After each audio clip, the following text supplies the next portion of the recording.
Bună ziua, prieteni, și azi ne vom juca Toilet Tower Defense, doar că pe noul meu cont. Dar nimeni nu vrea să-mi dea nimic.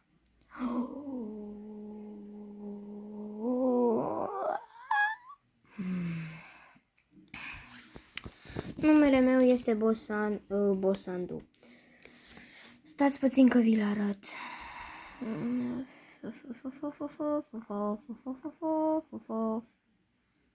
Asta cine e? Uitați, ăsta e numele meu. Uitați, uite. Ursu 20152. Ăsta e numele meu. Mi-a dat cineva trade. Să ne culcăm și să ne jucăm. Să-i dăm la toți trade, să ne dea și nouă ceva.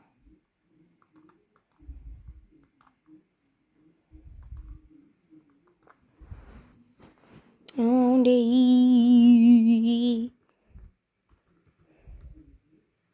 Firar.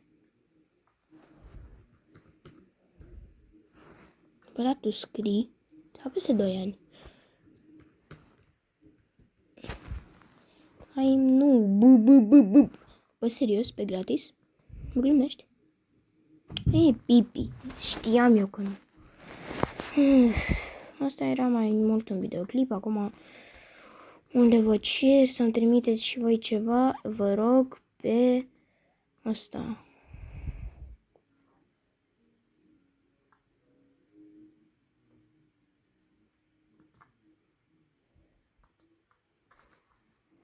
E un pipi pupu.